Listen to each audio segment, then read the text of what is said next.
Dear friends, today we start the topic number 9 and I am going to share here the topic number 9, that is social health. Okay. And while we are describing social health, it is one of the general topic, very easy, and this topic will give you full credit. तुम्हाला चांगले mark मिळवून देणार हा topic आहे. So topic number 9, already I started on boys class and today we started this topic again. Social health म्हणजे सामाजिक आरोग्य. Very interesting topic this one. Here some question arises. सामाजिक आरोग्य म्हणजे काय? Or what is mean by social health? Suppose you are very fit, very fine, but your behavior with relatives or your friends is not rational. तुम्ही सगळे दिसायला मस्त आहात, तुमची हेल्थ जबरदस्त आहे, पण तुम्ही दुसऱ्यांशी कसे वागता त्यावर फार डिपेंड करतं. Otherwise you are so rich, तुम्ही प्रचंड पैसे तुमच्याकडे आहेत, म्हणजे तुम्ही हॅपी आहात का? तुमचं सोशल हेल्थ चांगलं असतं का? असं काही नाहीये. So how you behave with other people, environment or society, that's indicate or that's verify your social health. So some question arises here. जर पाहिलं बघा, elders always instruct you to get out of the home to interact with relatives and other and play outdoor games, but not to spend time continuously with the television, phone and internet. नेहमी घरी बघा तुम्ही, elders, you go out of the home but not nowadays. आता नको, आता अजिबात बाहेर जायचं नाही कुणी, बिकॉज ऑफ कोरोना. पण जनरली कसं सांगितलं जातं, इंटरॅक्टिव्ह रिलेटिव्ह, नातेवाईकावर तुम्ही चांगलं बोला. घरात सुद्धा काही वेळा खास लहान मुलांना कोणाचे तरी फोन आले तर दिलं जातं बोलण्यासाठी, बोल म्हणून, चांगलं बोल म्हणून. So and do not play with television, means phone, internet आणि टेलिव्हिजन कंटिन्युअसली. सारखंच तुम्ही टेलिव्हिजनवर असू नका, फोनवर वापरू नका, इंटरनेट गरज असेल तरच वापरा. 5 children of your age instructed same in each home. असंच का सांगितलं जातं? ह्याला एक कारण आहे. Our lifestyle, if you are not interact to people, तुम्ही जर बाहेरच्या लोकांचे संपर्कच नाही साधला, सॉरी होमलेस नाही, होमसिक म्हणतो आपण त्याला. So you will not get rules and regulations how to behave in the life. आपल्या जीवनात आपण कसं वागावं याचा सुद्धा आपल्याला अनुभव मिळतो. That's why you have to interact with other people or relatives. Actually, one question arises, बघूया. Classify your classmate into following groups depending upon the observation for a week. आता इथं 3 पॉइंट आहेत. Some people are highly interactive. क्लासरूमचं बघूया आपण, 72 विद्यार्थी आहेत समजा, त्यांचा जर विचार केला, some people are highly interactive, some are occasionally interactive and some are non-interactive. मी नावं सांगतो सरळ सरळ बघा. हायली इंटरॅक्टिव्ह गिरिजा शिंदे आहे, फुल्ली हायली इंटरॅक्टिव्ह आहे. ओके, सारखं बोलते, चांगल्यासाठी बोलते. ऑकेजनली बोलणारे आहेत, आता ते संध्या ऑकेजनली बोलते, फक्त तेवढ्या पुरतं तेवढंच. किंवा दीपाली घेवारे किंवा अंकिता, मीन्स सम, किंवा मुलामध्ये खोबरे वगैरे ऑकेजनली बोलतात. अँड नॉन इंटरॅक्टिव्ह मध्ये कोण येतं? So many people are there. Remaining all are non interactive, काही बोलतच नाहीत काही लोक strictly. So depends upon observation, मी सांगितलं वर्षभराचं. So some people are highly, some are occasionally and non interactive make a group. याच्यावरनं काय लक्षात येतं? How you behave with society. तुम्ही बिहेव सोसायटी बरोबर कसं वागता, बाहेर समाजाशी कसं वागता, याच्यावरून लक्षात येतं. आपण शक्यतो ऑकेजनली तरी असावं निदान, हायली पण नकोय, नॉन इंटरॅक्टिव्ह तर अजिबात नकोय. Okay, so one observation is here about social health. Which factor affect the social health? कुठले फॅक्टर्स सोशल हेल्थ वर अफेक्ट करतात? सो विच फॅक्टर्स, कुठले फॅक्टर्स अफेक्ट करतात बघा. इथं मी नावं आहेत आणि हे पेपरला येऊ शकतं. हे कसं येतं पेपरला? इथं भरपूर फॅक्टर्स आहेत, पण पेपरला 5च देतात, 5 मार्काला. एज्युकेशन गुड फॅक्टर आहे, तो आपल्या चांगल्या अनुभव आपल्यावर येऊ शकतात. फायनान्शियल स्टेटस आपलं कसं आहे त्यावर डिपेंड करतं. फायनान्शियल म्हणजे आपल्याकडं आपले आई वडील किती कमावतात त्यावर सुद्धा डिपेंड करतं. गार्डन्स, बाग बगीचे आपल्या एरियामध्ये आहेत का नाही. Social and physical condition of the surrounding, आपण जिथं राहतो तिथलं सामाजिक आरोग्य कसं आहे. फिजिकल कंडिशन, भौतिक सुविधा आहेत का. का आपण झोपडपट्टीत राहतो, स्लम एरियामध्ये राहतो, तिथूनच गटरा चाललेले आहे, घाण आहे, दुर्गंधी आहे, मग ते सोशल अँड फिजिकल कंडिशन चांगलं असणार नाही नक्कीच. Some social environment of the surrounding ते चाललं. परत रेसिडेन्शियल एरिया आहे का नाही तो. Suppose there are MIDC area, companies भरपूर आहेत, then continuously there is noise, air pollution, water pollution, so you can't live very what I can say, तुम्ही तिथं सायलेंटली राहू शकत नाही. वॉटरची सुविधा आहे का नाही, water sanitation, toilets. Political condition कसं आहे, पॉलिटिकल मध्ये काय येतं पहा, कुणीतरी ते एक राजकारणी आहे, गुंड येतो, सगळ्यांना त्रास देतो, मग तुम्हाला अडचणी येऊ शकतात. सो पॉलिटिकल कंडिशन कशी आहे, प्लेग्राऊंड्स आहेत का, there are so many playgrounds, then that is definitely healthy what environment. Social treatment, तुम्हाला समाजाकडून कसं ट्रीट केलं जातं तुमच्या घराला, म्हणजे सगळे बाहेरचे येऊन बोलतात, तुमच्याशी कन्व्हर्सेशन चालू असतं का नाही. सोशल सेफ्टी, तुमचं तिथं राहणं योग्य आहे का नाही, का सारखे चोऱ्या होतात, सारख्या चोऱ्या होतात का, काय अडचण आहेत का, हे सुद्धा त्याच्यानं कळतं. ट्रान्सपोर्ट फॅसिलिटीज आहेत का, नसेल तर समजा ट्रान्सपोर्ट मीन्स तुमच्या तिथून कुठे जायला चांगले रस्ते पाहिजे.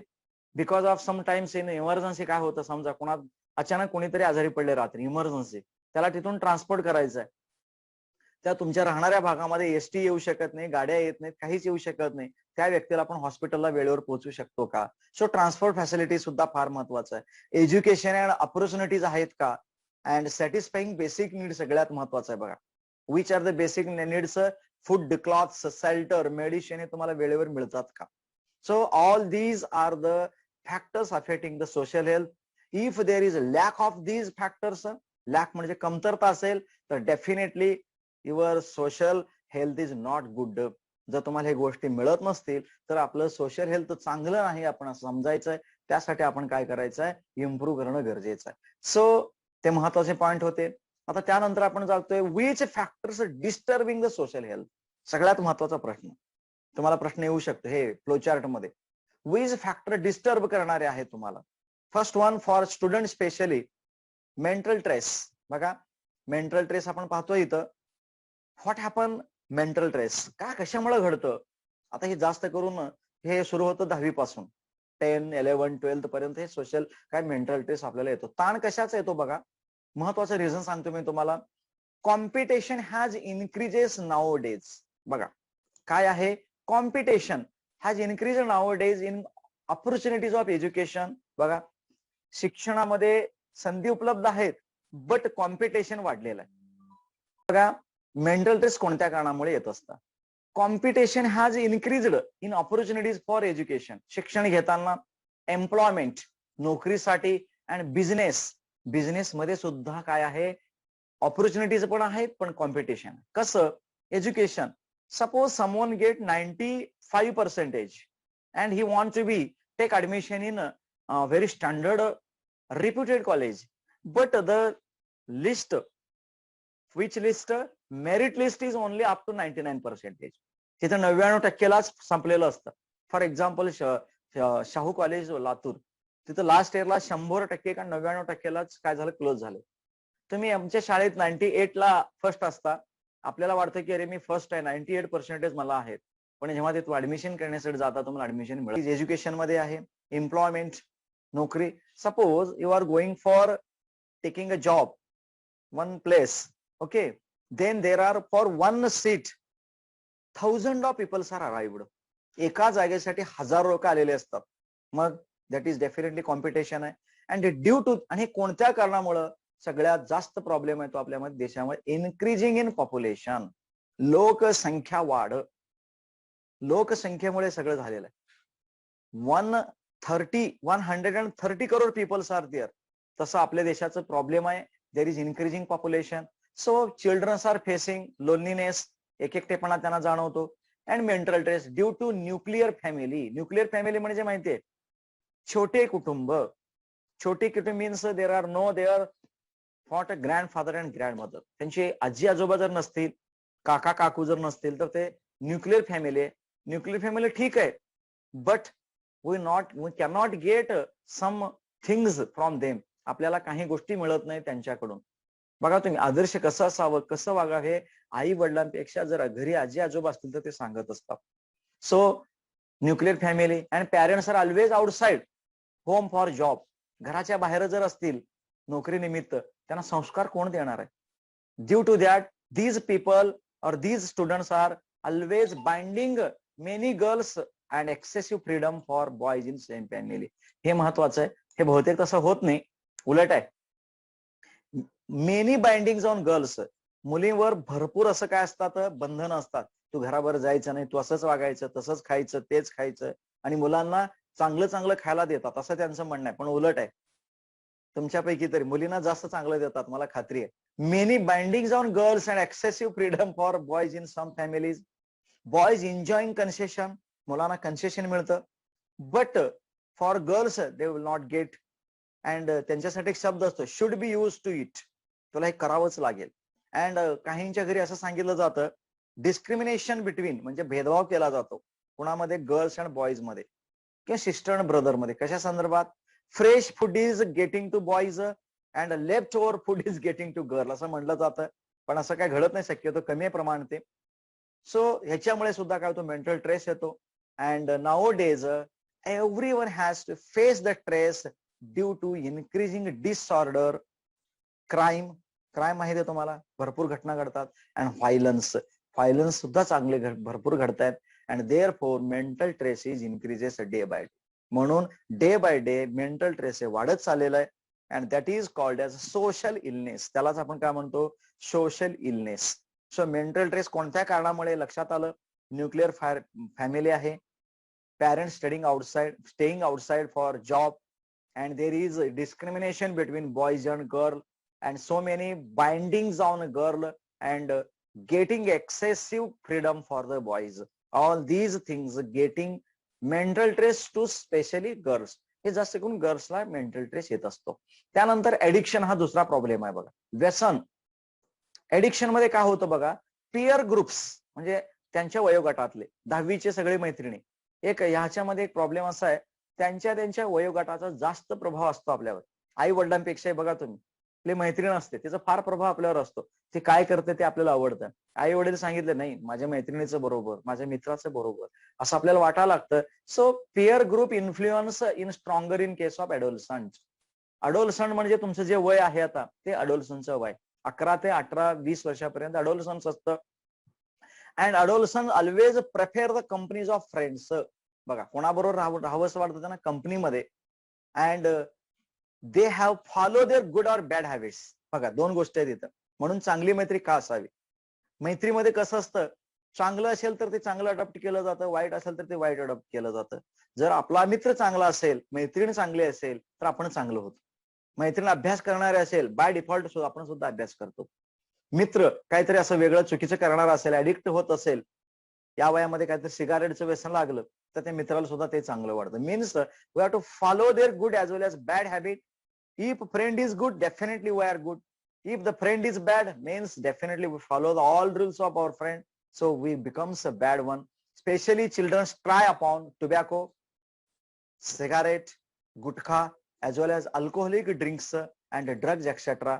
And these are very dangerous for our health, and it's mainly called as deadly substances. ह्या सगळ्यांना काय म्हणलं जातं? डेडली सबस्टन्स म्हणलं जातं. पण ह्याच्यावर वर लिहिलेलं असतं, तुम्ही पॅकेट वगैरे, it is injurious to health. Liquor is injurious to health. Tobacco chewing is injurious to health. असे शब्द त्याच्यावर लिहिलेले असतात. त्याचा परिणाम कशावर होत असतो?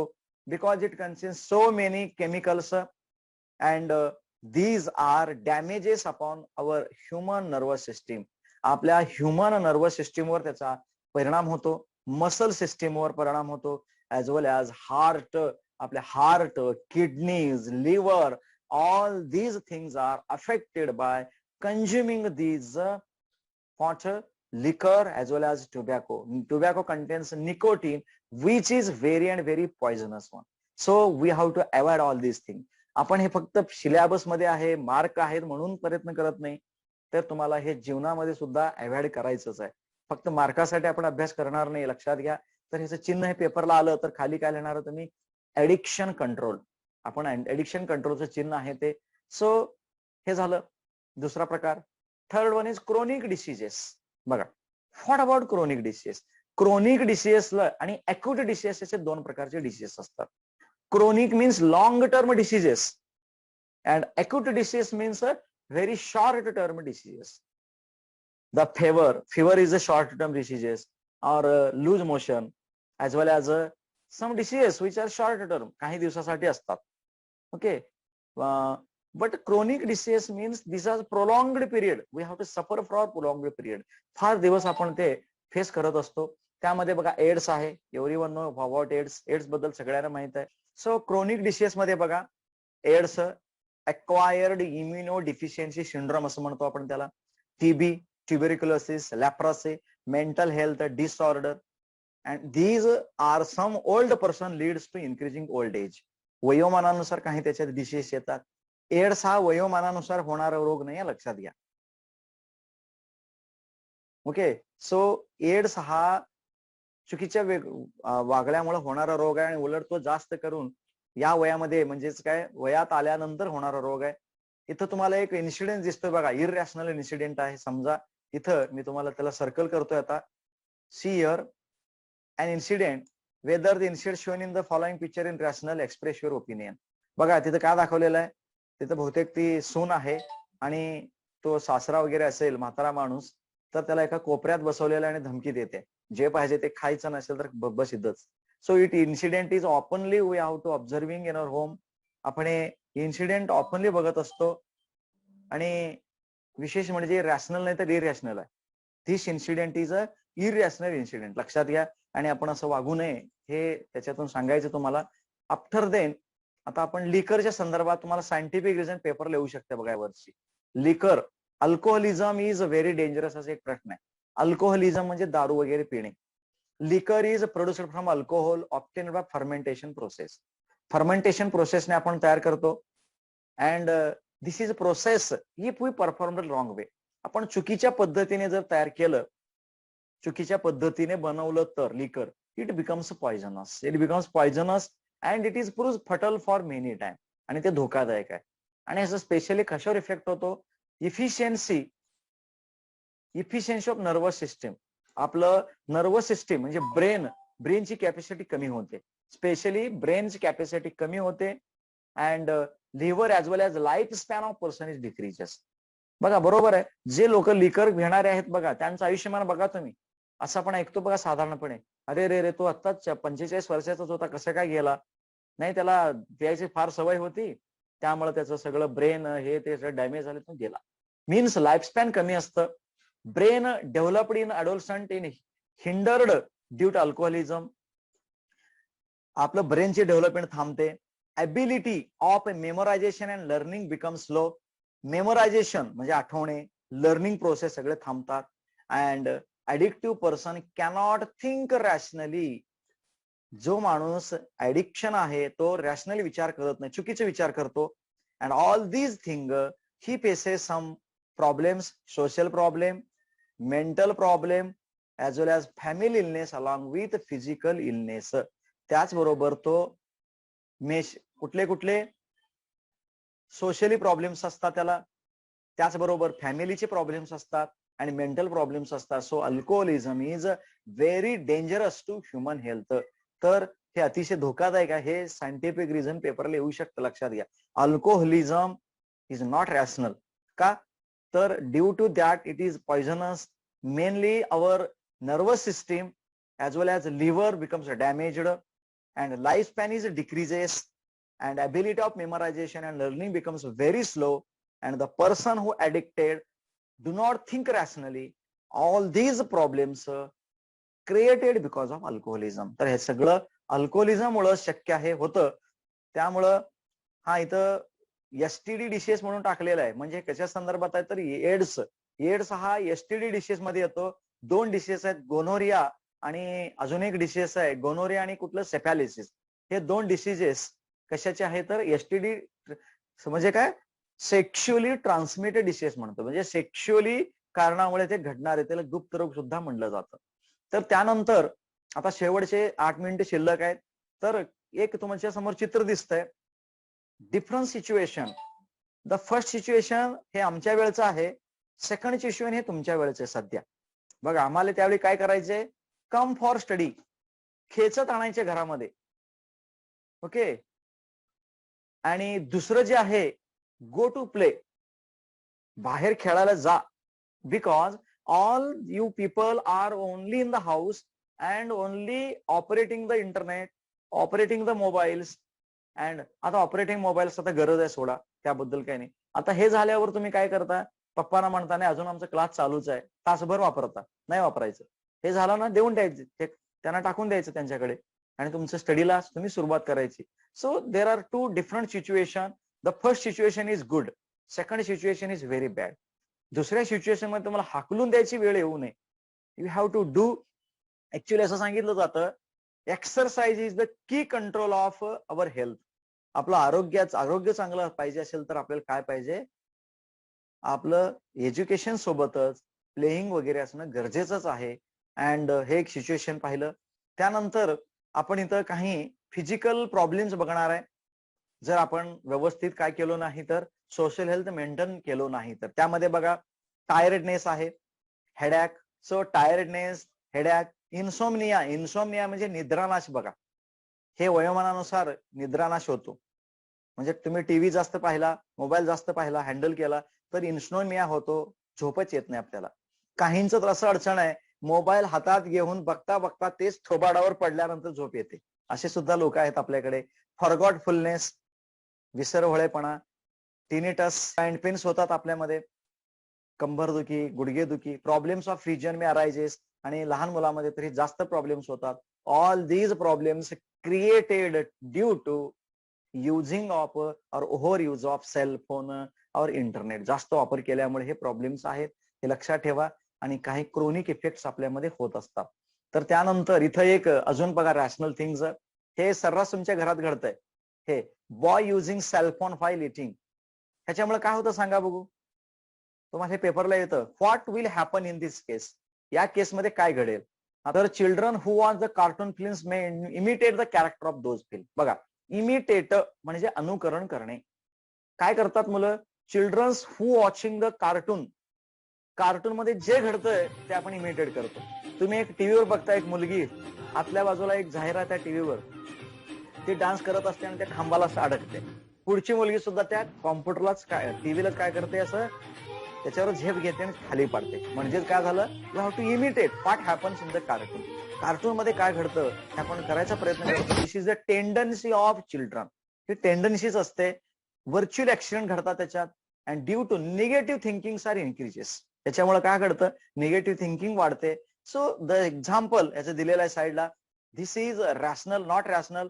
हा इरॅशनल आहे. त्याच्यामध्ये काय झालेलं आहे तर, actually while eating we do not use cell phone, otherwise we cannot digest the food properly.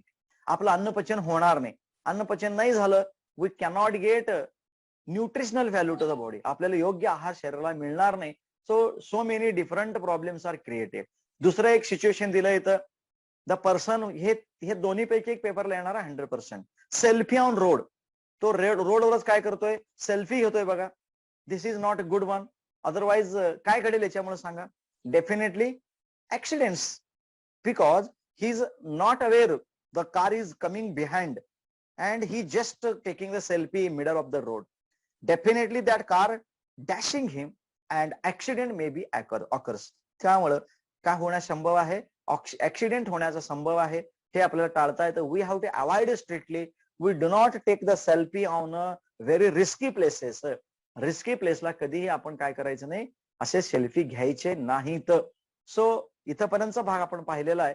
आणि मला वाटतं 2-3 मिनिट शिल्लक आहेत. तर तुम्हाला असं सांगायचं आहे, उद्या आपण परत भेटूया. आपण का घेतोय मी, कारण की आता ऑफलाईन बंद झाल्यामुळे आपलं सिलेबस मला संपवायचं आहे. त्यामुळं सिलेबस संपवायचं म्हणण्यापेक्षा तुमचं सिलेबस होणं गरजेचंच आहे. आणि तुम्हाला उलट वेळ मिळालाय, वाचा पुस्तक. उद्या आपण काय करतोय पुढचं, बाकीच्यांना पण सांगा. उद्या परत लिंक वेगळं पाठवतो. इथं अजून 1-2 सिच्युएशन आहेत बघा. Pedestrian making video clip. Accident वगैरे झाल्यानंतर व्हिडिओ क्लिप बनवणारे लोक आहेत. इन्स्टेड ऑफ हेल्प करण्याऐवजी ते काय करतायत, वॉच दिस पीपल, वॉच दिस किंवा सेव्ह दिस पीपल, व्हेरी इमोशनल सिच्युएशन म्हणून आपण फेसबुकवर बघतो. व्हिडिओ तो स्वतः काढत असतो. त्याच्याऐवजी त्यांनी काय केलं, समजा त्यांनी जर हेल्प केलं तर संपलं ना काम. तर हे आपल्या देशामध्ये फार घडतंय. तर हे उद्या आपण बघूया. सायबर क्राईम म्हणजे बघूया. सायबर क्राईम, त्यानंतर जे आपण मॅनेजमेंट स्ट्रेस वगैरे येतं ते कसं मॅनेज करता येतं. उद्या हा टॉपिक आपला संपेल. 2 लहान टॉपिक आहे आणि त्यानंतर पुढच्या टॉपिककडे जाऊया आपण. सलग घेऊया हा टॉपिक संपेपर्यंत. बघा मेसेज करून सांगा थांबायचं, येस नो काय असेल ते. इथं कुणीतरी सांगितले कानातील गुणगुण किंवा तस्तम होणार आवाज म्हणजे टिनिटस. Okay, very good. त्यानं आता मेसेज केलेले कानातील गुणगुणे वगैरे तस्तम आवाज होत असतो, तो सुद्धा आपल्याला प्रॉब्लेम होतो. सारखं जर आपण मोबाईल वापरलं तर असं भास होतो सारखाला, टिनिटस सारखे. तर आज सगळ्यांनी रिस्पॉन्स दिला. फक्त 27 लोक आहेत. बाकीच्याने पण जॉईन व्हा, कारण की अजून 2 टॉपिक आहेत आपले आणि त्यानंतर सायन्स फर्स्टचा पण एक टॉपिक शिल्लक आहे माझ्या मते. आणि आजच मी मॅथ्सवर पण एक question paper, model question paper सोडलेला आहे ग्रुपवर, आन्सर सहित सोडलाय. तुम्ही स्वतः सोडवा आणि त्याच्याशी मॅच करा आणि त्याच्यात काय चुकलं असेल तर ते पण सांगा. ठीक आहे, म्हणजे ते सोडवताना काय मिस्टेक्स होत असतात म्हणजे गडबडीमध्ये, पण ते सोडवा. जास्तीत जास्त एक्सरसाइज सोडवा, प्रॅक्टिस करा. ठीक आहे, परत आपण जॉईन होते उद्या. उद्या हा टॉपिक संपेल. त्यानंतर शेवटचं टॉपिक कुठला आहे? Which one is the last? Disaster management. Disaster management झाल्यानंतर आपण परत काय करणार आहे? सायन्स फर्स्टचं लास्ट टॉपिक कुठलं आहे बघा, ते पण घेऊया. आणि मी तुम्हाला एके दिवशी पेपर कसं लिहायचं ते व्यवस्थित सविस्तर सांगेन तुम्हाला मी. म्हणजे आपण काय म्हणतो ह्याच्यावरून त्याचं स्लाइड बनवेन आणि स्लाइड बनवूनच आपण घेऊया. हा लास्ट टॉपिक स्पेस मिशन शिल्लक आहे. आणि घरी निवांत आहे तुम्ही आता, त्यामुळं काय अडचण नाही आपण ऑनलाईन घ्यायला. ठीक आहे, थांबतोय आपण. जे जॉईन झाले ते सगळ्यांचं अभिनंदन करतोय आणि उद्या सगळे 70च्या 70 जॉईन होतील अशी अपेक्षा व्यक्त करतोय.